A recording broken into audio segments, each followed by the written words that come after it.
북극이 뜨거워졌습니다. 지도 위엔 얼음 대신 항로가 그려지고 있죠. 한국은 과학 연구에서 물류 실험으로, 일본은 차세대 쇄빙선 기술로, 중국은 러시아와 손잡고 빙상 실크로드를 내세우고 있습니다. 뉴스는 세 나라의 기술 삼국지를 말하지만 속을 들여다보면 결국 사람의 이야기예요. 그리고 오늘 얼음 위에서 벌어진 이 이야기는 네 개의 나라들이 냉철한 경쟁 속에서 국기가 아니라 생명을 먼저 선택한 사람들의 충격적인 기록입니다. 구독과 좋아요를 눌러주시고 감동의 대한민국이라고 댓글을 남겨주세요. 첫 얼음은 유리처럼 맑았습니다. 그리고 제 심장은 드럼처럼 빠르게 뛰고 있었어요. 저는 히라노 유키, 일본에서 온 30살 극지 데이터 엔지니어입니다. 한국 부산의 조선소에 파견되어 1년을 보낸 뒤 이제 한국에서 건조된 쇄빙선 한빛호의 데이터 오퍼레이터로 승선했습니다. 선체는 낮은 굉음으로 떨리고 있었고 쇄빙용 프로펠러가 눈보라를 분쇄하는 소리가 배 전체를 울렸어요. 브리핑 모니터에는 세 가지 세계 항로가 겹쳐져 있었습니다. 한국, 중국, 일본. 지도 우측에는 러시아가 제공한 위성 빙상 사진이 깜빡이고 있었죠. 한중일 삼국지라는 기자들의 헤드라인이 떠올랐고 저는 씁쓸하게 미소를 지었습니다. 얼음이 갑판에 부딪힐 때마다 부산 야드의 용접 불꽃이 떠올랐어요. 그 불꽃은 금속을 녹였고 오늘 우리는 불신을 녹여야 했습니다. 오후 2시 북극성 아래에서 중국과 러시아의 공동 선단이 우리와 교차했습니다. 무전은 예의 바른 말투였지만 속도는 예민했어요. 갑자기 레이더가 반짝였습니다. 빙정, 그러니까 얼음 사이의 틈이 수축하기 시작한 거예요. 기압이 2칸 떨어졌고 바람이 방향을 바꿨습니다. 캡틴의 손이 짧게 떨렸지만 목소리는 고요했어요. 상대 선단이 속도를 줄이지 않는다고 말했습니다. 모니터의 경고가 붉게 떴습니다. 혼빙대 진입 30분 전. 그때였어요. 러시아 쇄빙선의 트랜스폰더가 희미해지기 시작했습니다. 화면 왼쪽 상단에 표시되던 추가 선두 파쇄 지원이 취소되었어요. 브리지에는 숨소리만 남았습니다. 중국 컨테이너선이 혼자 얼음장으로 파고들고 있었어요. 제 입술이 굳었습니다. 원치 않던 삼국지의 일막이 시작된 거였죠. 8분이 지났습니다. 첫 비명은 스피커가 아니라 금소금으로 들려왔어요. 중국 선박의 선수부가 얼음턱에 걸렸고 추진축이 과열되기 시작했습니다. 러시아는 기상급변을 이유로 진로를 바꿨어요. 바닷바람이 제 눈을 때렸고 저는 모니터를 꽉 움켜쥐었습니다. 캡틴이 제 이름을 불렀어요. 유키, AI 항로 예측을 올리라고 했습니다. 저는 한국팀이 만든 빙압과 진동 복합 모델을 실행했습니다. 그래프는 시퍼렇게 빛났고 42분 후 구조 골든 타임이 종료된다는 숫자가 박혀 있었어요. 누군가 작게 속삭였습니다. 우리는 연구선이지 구조선이 아니라고요. 하지만 제 가슴은 다르게 말하고 있었어요. 우리는 사람을 싣고 있다고, 사람을 구할 수 있다고 말이죠. 눈보라가 거세졌습니다. 시야가 흐려지고 온도계는 영하 40도를 가리키고 있었어요. 모니터 속 중국 선박은 점점 더 깊이 얼음 속으로 갇혀들고 있었습니다. 선체가 기울어지는 게 보였고 갑판 위에서 작은 불빛들이 이리저리 움직이는 게 보였어요. 사람들이었습니다. 우리처럼 누군가의 아들이고 누군가의 아버지인 사람들이었죠.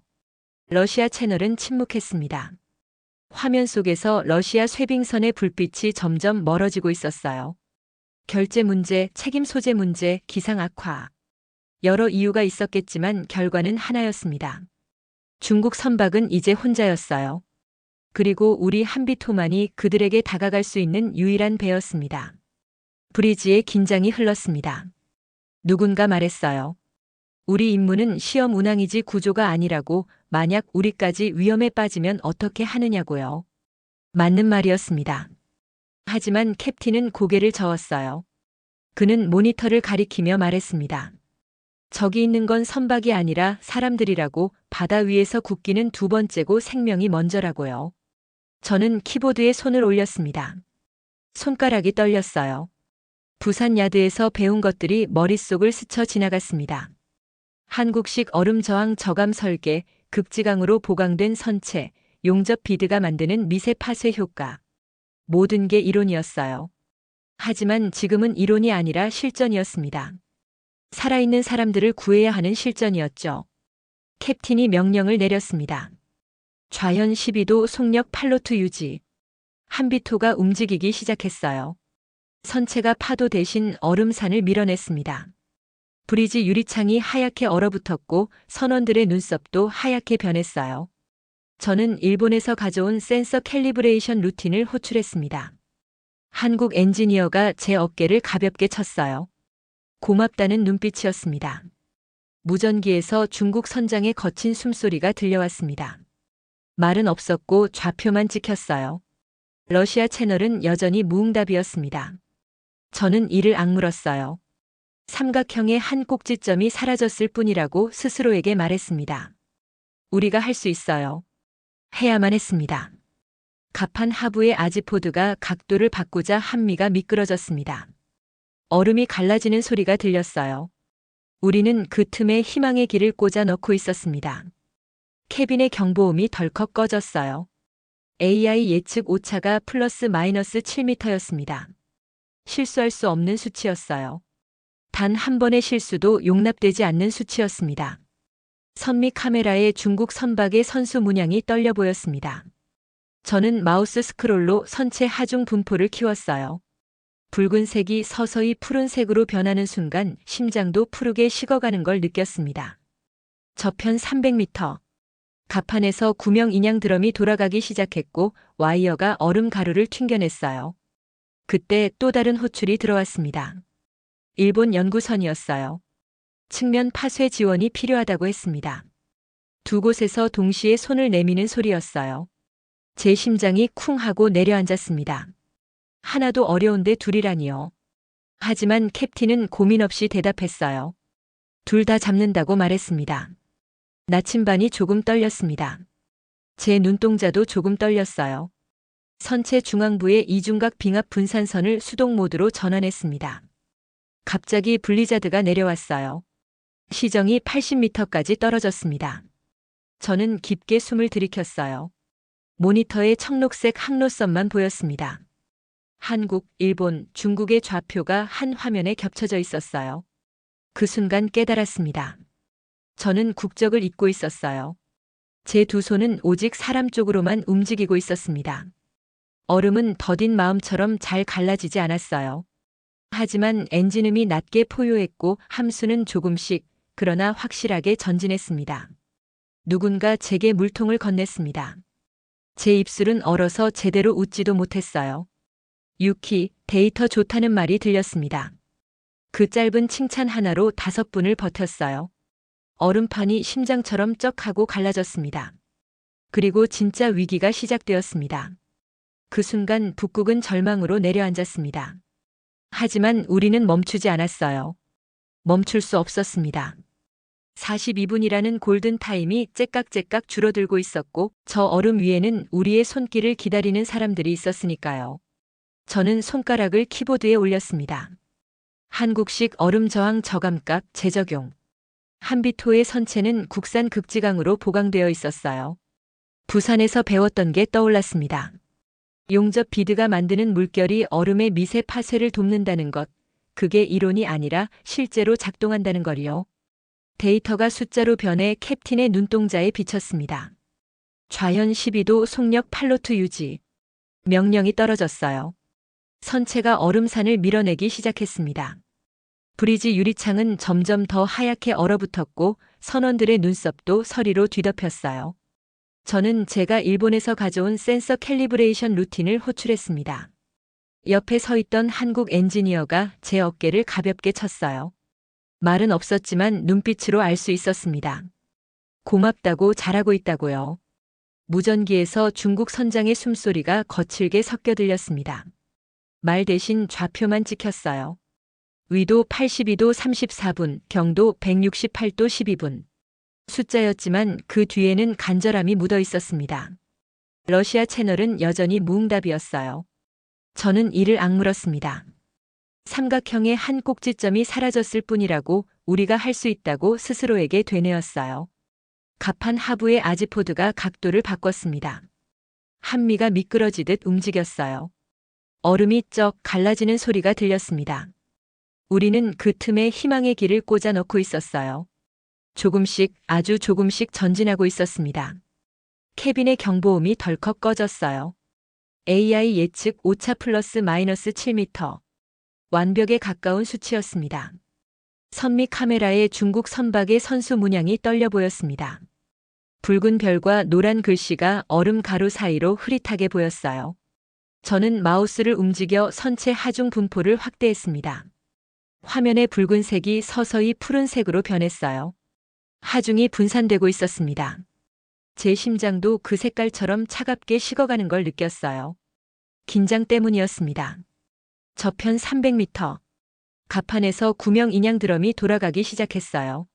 와이어가 쭉 풀리면서 얼음 가루를 사방으로 튕겨냈습니다. 그 순간 또 다른 호출이 무전기를 타고 들어왔어요. 일본 연구선이었습니다. 측면 파쇄 지원이 필요하다는 내용이었어요.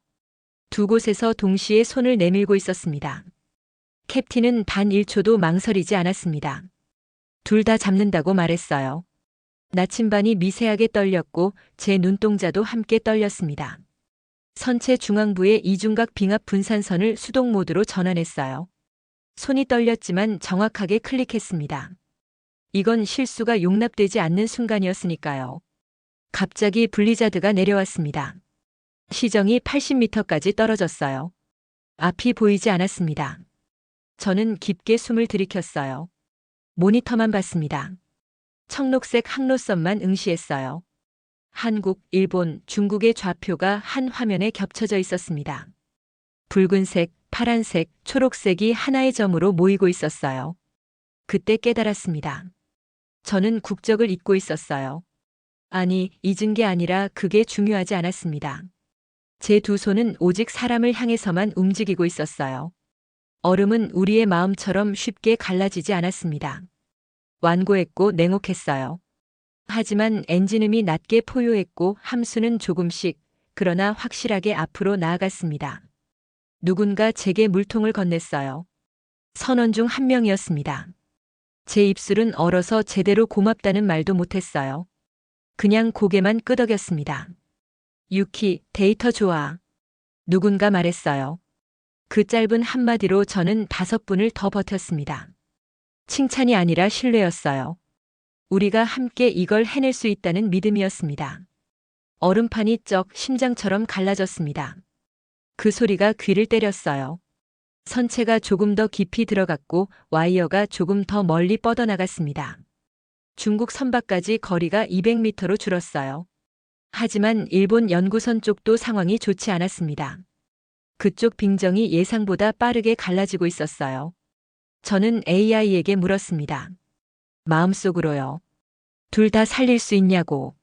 화면에는 확률 0.37이 떴습니다. 37%. 낮은 확률이었어요. 하지만 바로 옆에는 사람이 서 있었습니다. 한국 기관장이었어요. 그는 말하지 않았지만 눈으로 말했습니다. 할 수 있다고 해야 한다고요. 선체 좌우의 스러스터가 동시에 굉음을 냈습니다. 배가 한 번에 두 방향으로 힘을 쏟기 시작했어요. 물리적으로 불가능해 보이는 일이었습니다. 하지만 한비토는 해냈어요. 얼음이 포도당처럼 하얗게 부서졌고 우리는 그 사이사이에 인양 와이어를 찔러 넣었습니다. 모니터를 보던 제 눈이 커졌습니다. 중국 선박에서 누군가 미끄러지고 있었어요. 갑판에서 바다로, 아니 얼음 바다로 떨어지는 게 보였습니다. 심장이 멎는 것 같았어요. 그런데 누군가 뛰었습니다.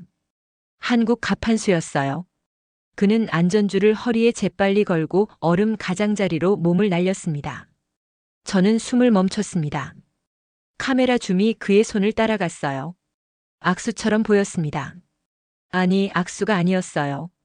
구조였습니다. 생명을 잡는 손이었어요. 두 손이 맞닿았고 한국 갑판수가 온 힘을 다해 그를 끌어올렸습니다. 중국 선원이 얼음판 위로 올라왔어요. 두 사람은 그 자리에 주저앉았습니다. 일본 연구선 쪽에서도 움직임이 있었습니다. 과학 장비 대신 의료 박스가 건너오고 있었어요. 붉은 십자가 표시가 선명했습니다. 세 나라의 선원들이 같은 와이어를 같은 손으로 당기고 있었어요. 한국어, 중국어, 일본어가 뒤섞인 구호가 들렸습니다. 하나, 둘, 셋. 이치, 니, 산. 1, 2, 3. 러시아 주파수에서 짧은 혼선이 흘렀습니다. 기상 악화 복귀. 그 한 문장이었어요. 얼마나 많은 걸 의미하는지 우리 모두 알고 있었습니다. 그러나 브리지는 조용했어요. 누구도 러시아를 비난하지 않았습니다. 각자의 사정이 있는 거겠죠. 우리는 우리가 할 수 있는 일에 집중했습니다. 저편 100m. 와이어가 팽팽하게 당겨졌어요. 갑판 위에서 선원들이 힘을 합쳐 당기고 있었습니다. 저는 모니터를 통해 그 모습을 보면서 키보드를 두드렸어요. 빙압 수치를 조정하고 항로를 미세하게 수정했습니다. 1도, 0.5도, 때로는 0.1도 단위로요. 선체가 삐걱거렸습니다. 금속이 얼음과 부딪히는 소리가 온몸으로 전해졌어요. 한비토가 고통을 호소하는 것 같았습니다. 하지만 멈추지 않았어요. 계속 전진했습니다. 중국 선박의 선수부가 점점 가까워졌어요. 선체의 기울기가 심각했습니다. 15도를 넘어서고 있었어요.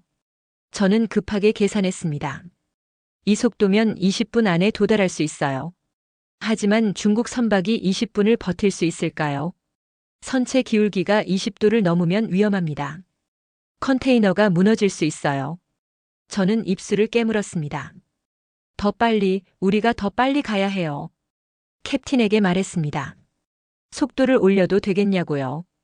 위험하다는 걸 알고 있었습니다. 빙압이 증가하면 선체에 무리가 가요.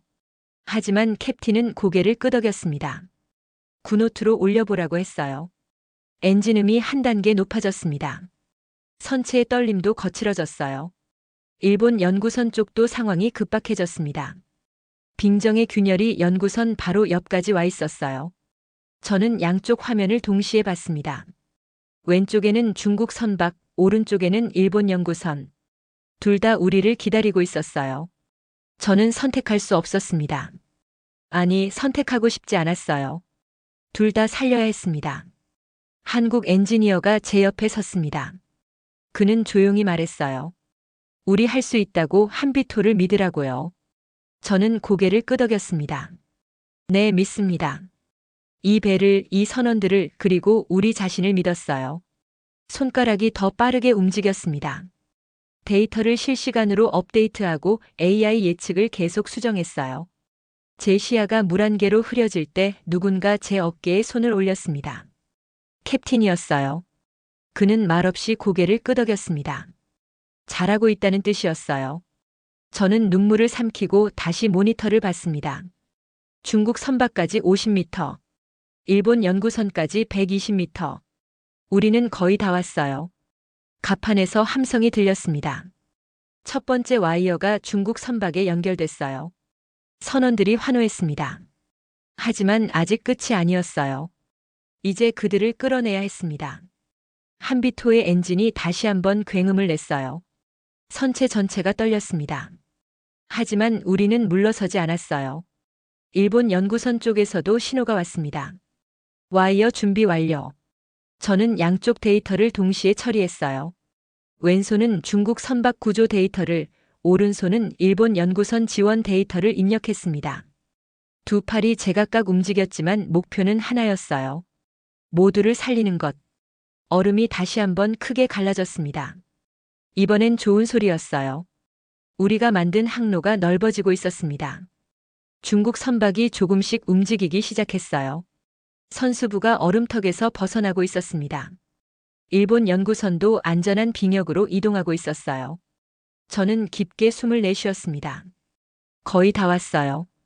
조금만 더 하면 돼요. 모니터 속 숫자들이 점점 안정화되기 시작했습니다. 빙압 수치가 안전 범위로 들어왔고 선체 하중도 분산되고 있었어요. 우리는 해내고 있었습니다. 누군가 제게 따뜻한 차를 건넸습니다. 저는 그제야 제 손이 얼마나 차가웠는지 깨달았어요. 손가락이 굳어서 컵을 잡기도 힘들었습니다. 하지만 마음은 뜨거웠어요. 우리가 해내고 있다는 사실이 저를 따뜻하게 했습니다. 브리지 안이 조금 밝아졌습니다. 긴장이 조금 풀린 거예요. 하지만 아직 방심할 수 없었습니다. 진짜 클라이맥스는 지금부터였어요. 모든 선박을 안전하게 구조하고 모두가 무사히 돌아가는 것. 그게 우리의 진짜 목표였습니다. 중국 컨테이너선의 우현 보강제가 떨어져 나갔습니다. 금속이 찢어지는 소리가 무전을 타고 전해졌어요. 제 심장이 쿵 내려앉았습니다. 선체가 기울기 시작했어요. 천천히 그러나 확실하게 오른쪽으로 기울고 있었습니다. 갑판 위 컨테이너에서 스파크가 튀었어요. 작은 불빛이 얼음 위로 번졌습니다. 얼음 위의 불은 잔혹하게 아름다웠어요. 하얀 세상에 붉은 빛이 퍼져나갔습니다. 하지만 그 아름다움 뒤에는 공포가 있었어요. 컨테이너가 무너지면 선체가 완전히 전복될 수 있었습니다. 저는 외마디 숨을 삼켰어요. 지금 멈추면 전부 잃는다는 걸 알고 있었습니다. 캡틴이 매뉴얼을 덮었습니다. 이제 현장 판단의 시간이었어요. 규정이나 절차가 아니라 경험과 직관으로 결정해야 하는 순간이었습니다. 우리는 표준 각도를 버리기로 했어요. 대신 빙압을 선수와 선미가 교대로 흡수하면서 분산하기로 했습니다. 쉽게 말하면 몸으로 막는 거였어요. 위험했습니다. 선체에 무리가 갈 수 있었어요. 최악의 경우 우리까지 위험에 빠질 수 있었습니다. 하지만 다른 방법이 없었어요. 한비토의 선수가 얼음턱을 정면으로 들이받고 선미는 사람들을 끌어안는 거였습니다. 저는 키보드 위에 손을 올렸어요. 손이 떨렸지만 멈출 수 없었습니다. 캡틴이 명령을 내렸습니다. 선수 충격 흡수 모드 전환, 선미 인양 준비. 한비토 전체가 떨리기 시작했어요. 선체가 새로운 자세를 취하고 있었습니다. 금속이 삐걱거리는 소리가 뼈속까지 울렸어요. 하지만 우리는 해야 했습니다. 저기 얼음 위에 사람들이 있었으니까요. 그때였습니다. 일본 연구선 쪽 빙정이 갑자기 갈라졌어요. 크게, 빠르게 갈라지고 있었습니다. 두 번째 위기였어요. 화면에 경고가 붉게 떴습니다. 빙역 붕괴 진행 중. 일본 연구선이 위험해졌어요. 저는 AI에게 물었습니다. 마음속으로 간절하게 물었어요. 둘 다 살릴 수 있냐고.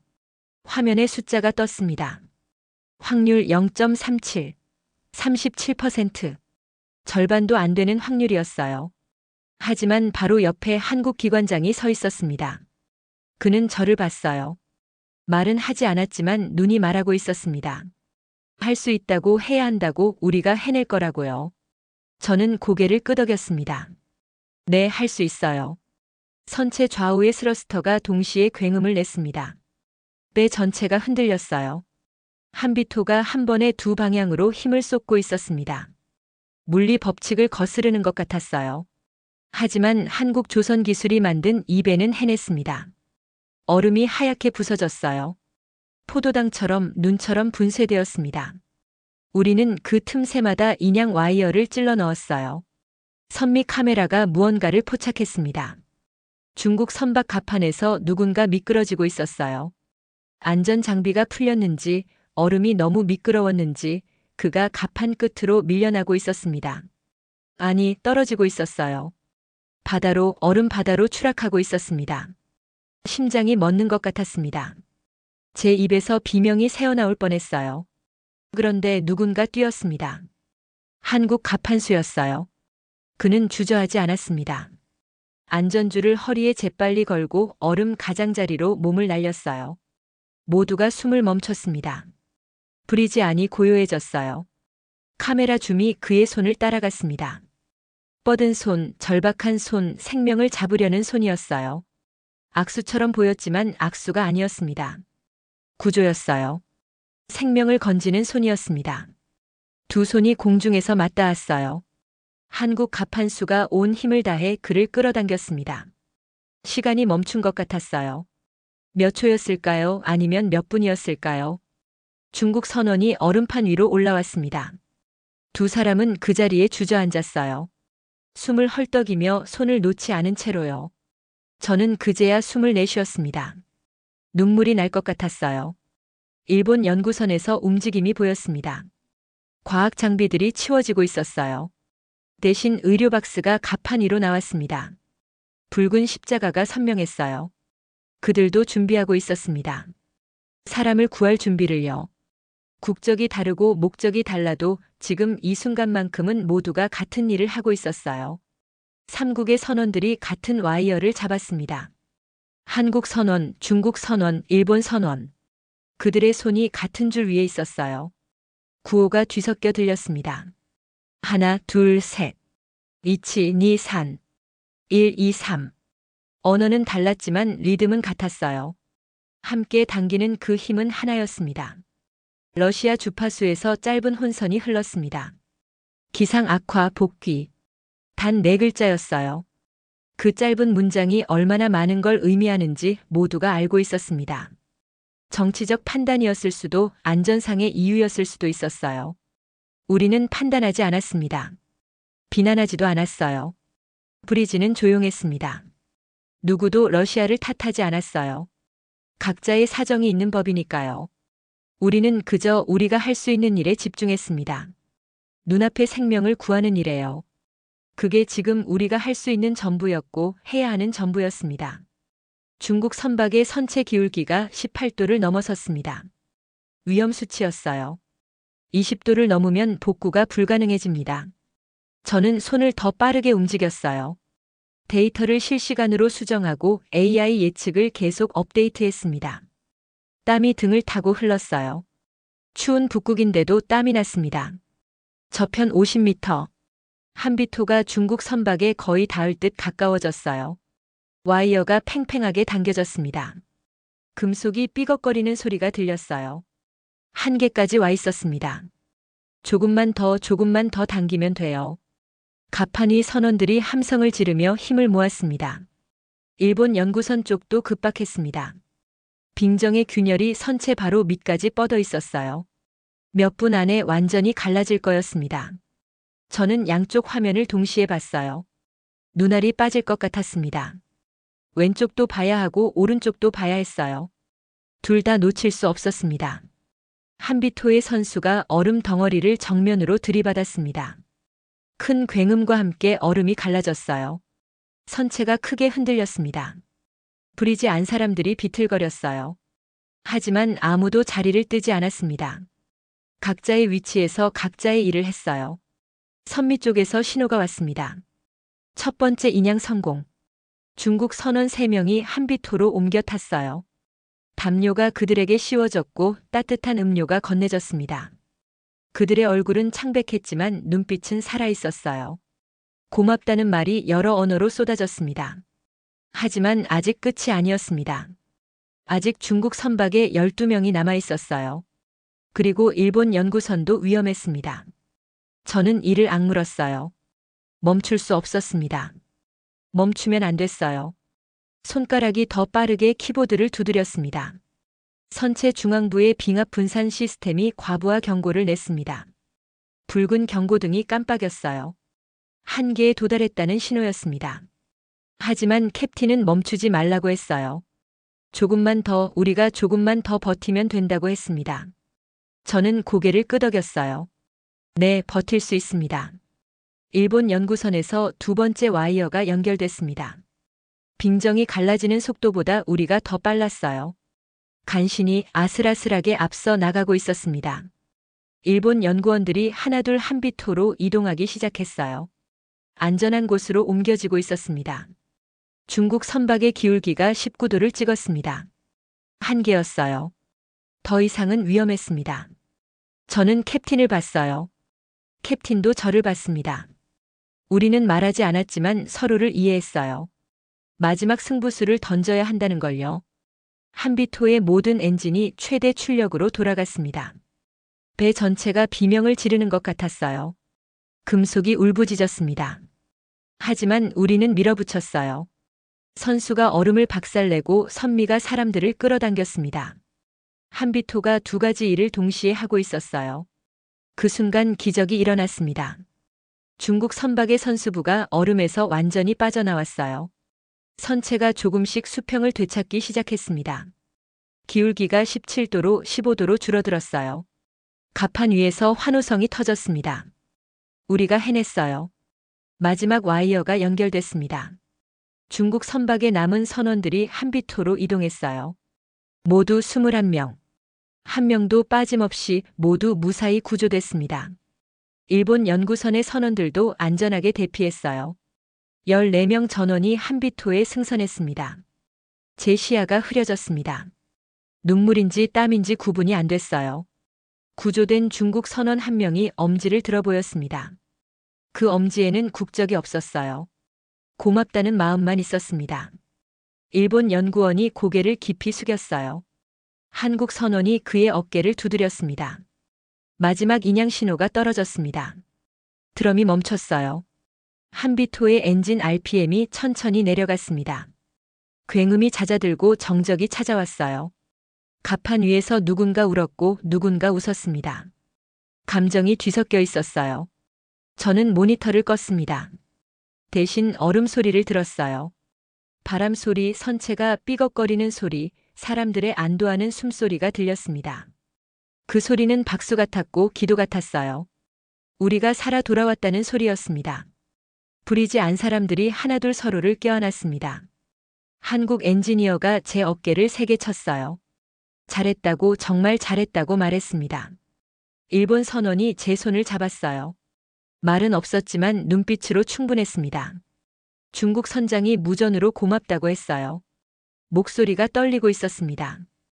캡틴이 제 앞에 섰습니다. 그는 말없이 고개를 끄덕였어요. 그리고 작게 말했습니다. 자랑스럽다고요. 저는 고개를 숙였어요. 눈물이 떨어질 것 같았습니다. 우리가 해냈어요. 정말로 해냈습니다. 밖에서 눈보라가 여전히 몰아치고 있었습니다. 하지만 한비토 안은 따뜻했어요. 35명의 생명이 함께 숨쉬고 있었습니다. 한국인, 중국인, 일본인. 국적은 달랐지만 지금 이 순간만큼은 모두가 같았어요. 살아 돌아온 사람들이었습니다.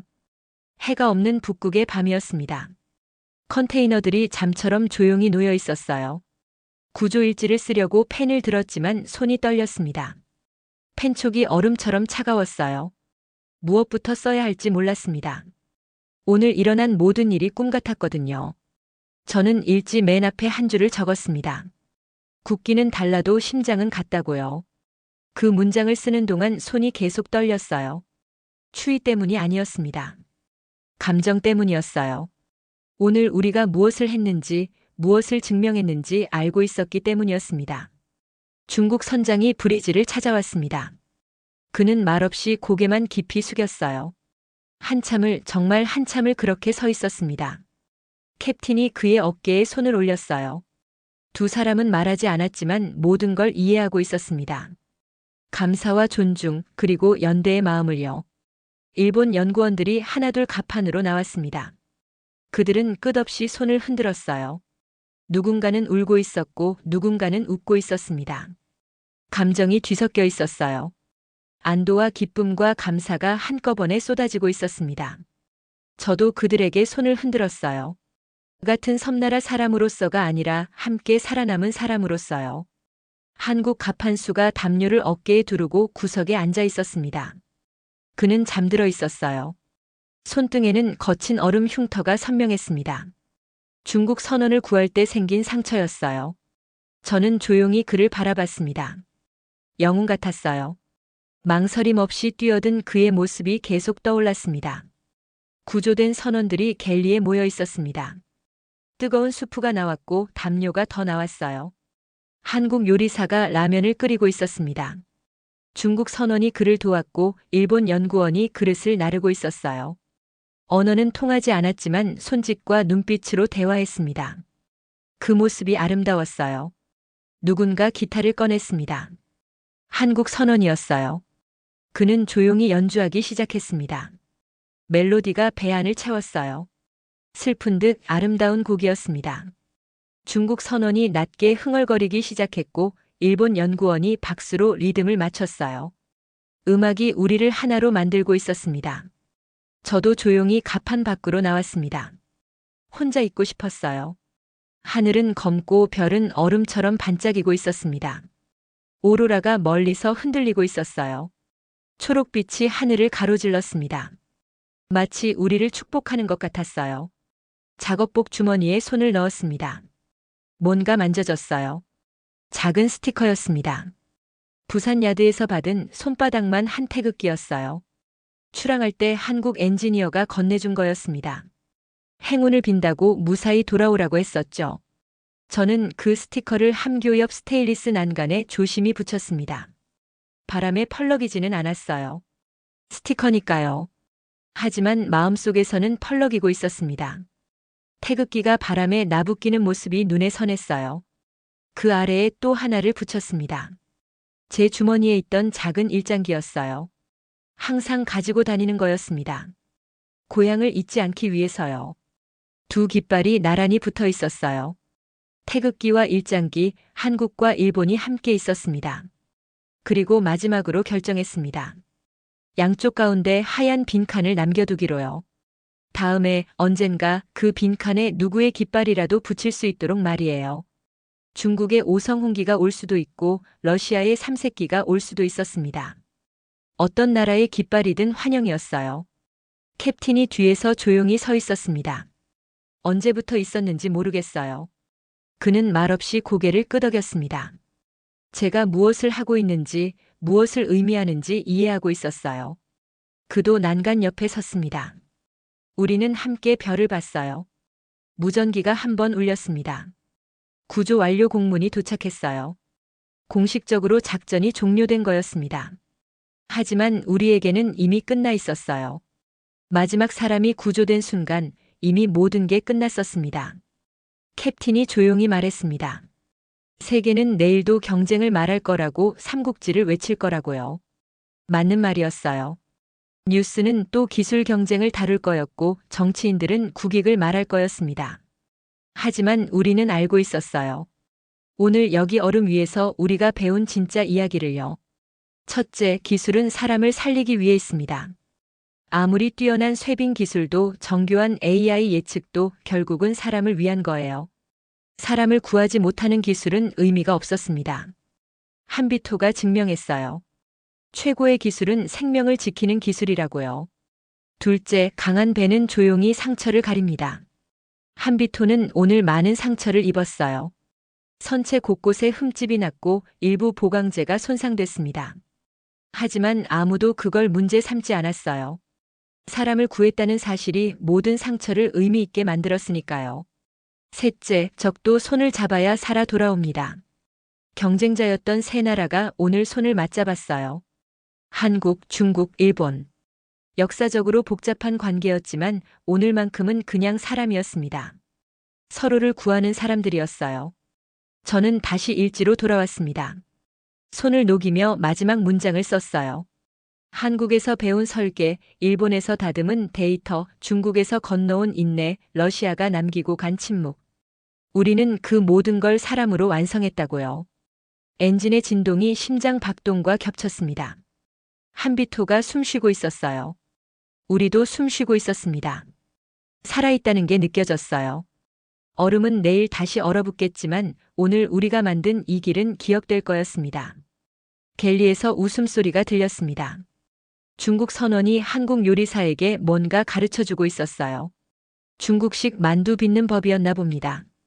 한국 요리사가 신기한 듯 따라하고 있었어요. 일본 연구원이 사진을 찍고 있었고요. 그 모습이 평화로워 보였습니다. 누군가 제 어깨를 두드렸습니다. 돌아보니 중국 선원이었어요. 제가 구조하는 데 도움을 줬던 사람 중 한 명이었습니다. 그는 서툰 영어로 말했어요. 땡큐 유키. 저는 고개를 저었습니다. 아니에요. 우리 모두가 한 거라고 했어요. 그가 환하게 웃었습니다. 한국 엔지니어가 커피를 건넸습니다. 김이 모락모락 나는 따뜻한 커피였어요. 저는 두 손으로 컵을 감쌌습니다. 온기가 손에서 팔로, 팔에서 가슴으로 퍼져나갔어요. 그는 제 옆에 앉았습니다. 우리는 말없이 커피를 마셨어요. 말이 필요 없었습니다. 브리지에서 캡틴이 항해 일지를 쓰고 있었습니다. 그의 뒷모습이 보였어요.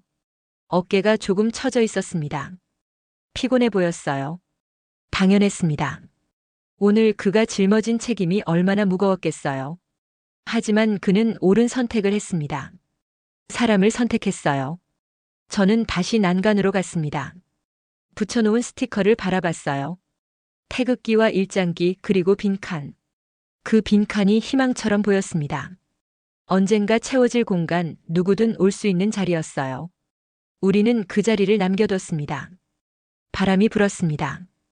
아주 살짝 그러나 분명하게 불었어요. 차가운 바람이었지만 따뜻하게 느껴졌습니다. 스티커는 펄럭이지 않았지만 마음속 깃발은 펄럭이고 있었어요. 보이지 않는 깃발이 바람에 나부끼고 있었습니다. 언젠가 누군가 물을 거예요. 그날 북극에서 누가 이겼느냐고요. 기자들이 물을 거고 정치인들이 물을 거고 역사가들이 물을 겁니다. 한국이 이겼느냐, 중국이 이겼느냐, 일본이 이겼느냐고요. 저는 웃으며 이렇게 답할 겁니다. 살아 돌아온 우리가 이겼다고요. 35명 전원이 무사히 돌아온 그 자체가 승리라고요. 국적이 뭐든 깃발이 뭐든 우리는 모두 이겼습니다. 생명을 지켰으니까요. 가판 아래에서 노랫소리가 들렸습니다. 어떤 나라 노래인지 모르겠어요. 한국 노래 같기도 하고 중국 노래 같기도 하고 일본 노래 같기도 했습니다. 아니, 어쩌면 그 모든 나라의 노래였는지도 몰라요. 경계가 없는 노래, 사람의 노래였습니다. 저는 일지의 마지막 페이지를 펼쳤습니다. 뭔가 더 쓰고 싶었어요. 오늘의 의미를, 오늘의 교훈을, 오늘의 기적을 기록하고 싶었습니다. 하지만 단어가 떠오르지 않았어요. 어떤 말로도 오늘을 다 담을 수 없었습니다. 그래서 그냥 이렇게 적었습니다. 오늘 우리는 사람이었다고요. 엔지니어도 선원도 선장도 아닌 그냥 사람이었다고요. 서로를 구하는 사람, 서로에게 손을 내미는 사람, 함께 살아 돌아온 사람이었다고요. 카메라를 내려놓았습니다. 눈을 감았어요. 작은 깃발 3장에, 아니 2장과 빈칸 하나에 손끝을 올렸습니다. 금속의 차가운 촉감이 느껴졌어요. 하지만 그 안에서 따뜻함도 느껴졌습니다. 우리가 만든 연대의 온기였어요. 바람이 다시 한번 불었습니다. 이번엔 조금 더 세게, 조금 더 확실하게 불었어요. 제 머리카락이 날렸고 작업복이 펄럭였습니다. 하늘의 오로라도 더 밝게 빛났어요. 초록빛이 하늘 전체를 물들이고 있었습니다. 그 순간 깨달았습니다. 우리가 만든 건 단순한 구조작전이 아니었어요. 새로운 가능성이었습니다. 국경을 넘어선 협력의 가능성, 경쟁을 넘어선 연대의 가능성, 증오를 넘어선 이해의 가능성이었어요. 오늘 우리가 그걸 증명했습니다. 얼음 위에 선 채로 하늘을 올려다봤습니다. 별들이 반짝이고 있었어요. 수천 년 전부터 수만 년 전부터 그 자리에서 빛나고 있던 별들이었습니다. 우리 인간들이 국경을 만들고 깃발을 세우기 훨씬 전부터요. 별들은 국적이 없습니다. 오로라도 국적이 없어요. 북극의 얼음도 바람도 하늘도 국적이 없습니다. 국적을 가진 건 우리 인간뿐이에요. 하지만 오늘 우리는 그 국적을 잠시 내려놓았습니다.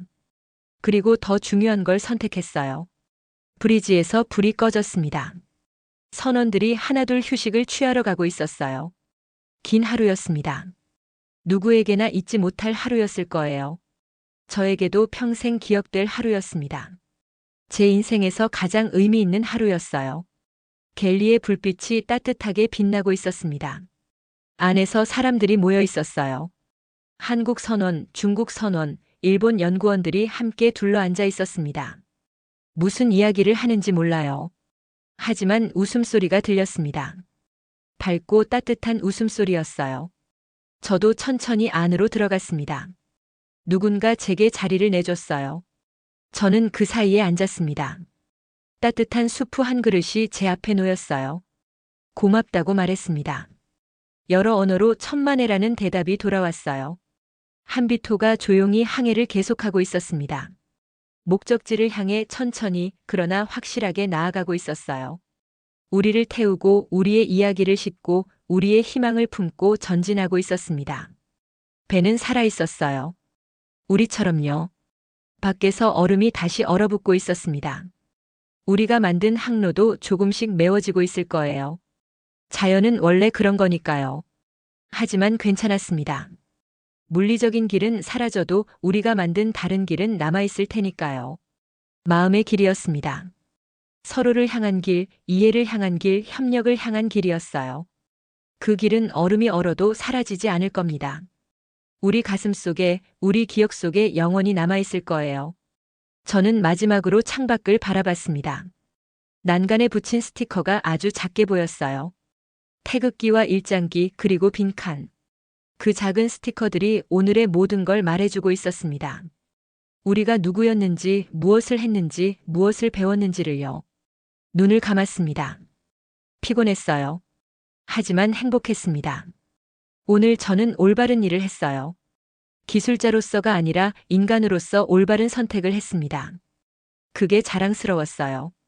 평생 가슴에 새길 자랑이었습니다. 한비토의 엔진 소리가 자장가처럼 들렸습니다. 규칙적이고 안정적인 소리였어요. 우리를 안전하게 데려다 줄 거라는 약속 같았습니다. 저는 그 소리를 들으며 눈을 감았어요. 내일이면 다시 데이터와 숫자의 세계로 돌아가겠죠. 하지만 오늘은 쉬고 싶었습니다.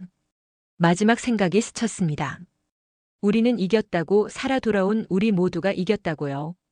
그리고 그게 유일하게 중요한 승리라고요. 얼음 위에서 영하 40도 눈보라 속에서 우리는 가장 소중한 걸 지켰습니다. 생명을요. 보이지 않는 깃발이 여전히 펄럭이고 있었습니다. 바람을 타고 하늘을 향해, 미래를 향해 나부끼고 있었어요. 그 깃발에는 어떤 문양도 없었습니다. 색깔도 하나가 아니었어요. 모든 색이 섞인 깃발, 모든 사람의 깃발이었습니다. 그리고 저는 알고 있었습니다. 언젠가 다시 누군가 이 이야기를 물을 거예요. 그날 북극에서 무슨 일이 있었냐고, 누가 영웅이었냐고, 무엇이 승리였냐고요. 그때 저는 똑같이 대답할 겁니다. 살아 돌아온 우리가 이겼다고요. 서로의 손을 잡은 우리가 이겼다고요. 국기보다 사람을 선택한 우리가 이겼다고요. 그리고 그게 유일하게 의미 있는 승리였다고요. 한비토는 계속 나아갔습니다. 얼음을 가르고 어둠을 뚫고 미래를 향해 전진했어요. 우리를 태우고 우리의 이야기를 싣고 새로운 세상을 향해 나아가고 있었습니다. 감동특별시의 이야기는 여러분의 구독과 좋아요, 작은 관심으로 이루어집니다. 감동시민들의 이야기는 내일도 찾아오겠습니다. 감사합니다.